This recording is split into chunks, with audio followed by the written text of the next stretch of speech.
Nah, selamat pagi semuanya buat anak-anak Miss. Hari ini kita akan belajar tentang sistem pencernaan hewan ruminansia. Hewan ruminansia yaitu kelompok hewan mamalia herbivora yang memakan atau memamah makanannya sebanyak 2 kali. Hewan ruminansia disebut juga dengan hewan memamah biak. Contohnya, sapi, kerbau, kambing, rusa, domba, jerapah, dan kijang. Nah, hewan memamah biak artinya tadi adalah hewan yang mengunyah makanannya sebanyak 2 kali. Sistem pencernaan pada hewan ruminansia terdiri dari mulut, kerongkongan atau esofagus, lambung, usus, dan anus. Lambung ruminansia terbagi menjadi 4 bagian, yaitu rumen atau perut besar, retikulum atau perut jala, omasum atau perut kitab, dan abomasum atau perut masam. Makanan hewan ruminansia adalah tumbuhan yang banyak mengandung selulosa seperti rumput dan dedaunan. Nah, setelah makanan nanti terkumpul semua di dalam perut dari hewan tersebut, maka akan dimuntahkan kembali untuk mengunyah kedua kalinya. Perjalanan makanan pada pencernaan hewan ruminansia.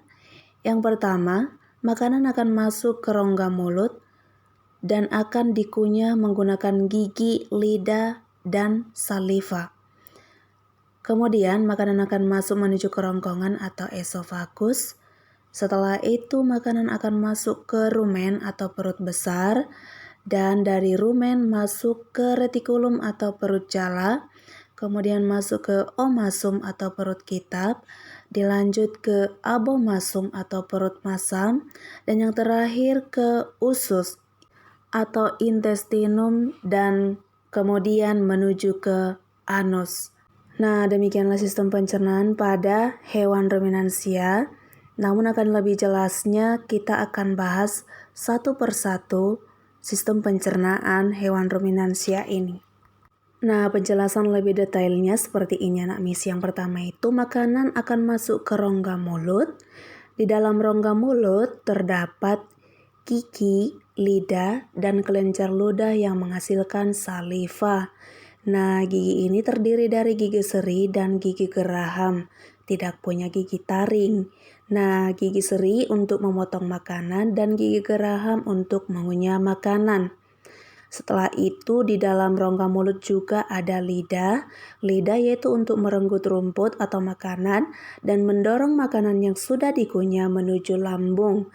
Nah, di dalam rongga mulut juga terdapat saliva, yaitu cairan atau enzim khusus yang dihasilkan oleh kelenjar ludah untuk disalurkan ke rongga mulut. Saliva berperan dalam proses pencernaan kimiawi, yaitu pencernaan yang melibatkan zat kimia berupa enzim. Yang kedua itu makanan akan masuk menuju esofagus, yaitu jalur penghubung antara rongga mulut dan lambung. Nah, yang ketiga makanan akan masuk menuju lambung. Nah, lambung hewan ruminansia ini terdiri dari 4 bagian lambung. Yang pertama itu adalah rumen atau perut besar, tempat terjadinya pencernaan dengan bantuan mikroba atau bakteri pengurai selulosa pada makanan sapi. Selanjutnya, makanan dibawa ke retikulum. Retikulum ini merupakan perut jala. Makanan akan dicerna kembali di sana hingga membentuk gumpalan atau bolus. Selanjutnya, bolus didorong kembali ke rongga mulut untuk mengunyah kedua kalinya. Setelah itu langsung masuk ke omasum atau perut kitab, yaitu tempat terjadinya penyerapan air dan makanan. Selanjutnya, makanan dibawa ke abomasum atau perut masam, yaitu tempat makanan dicerna dengan bantuan enzim pencernaan. Selanjutnya, makanan akan dibawa menuju usus. Kemudian, makanan akan masuk ke usus atau intestinum, yaitu tempat penyerapan atau absorpsi dan fermentasi zat makanan. Nah, kemudian sisa dari makanan akan keluar melalui anus dalam bentuk feses.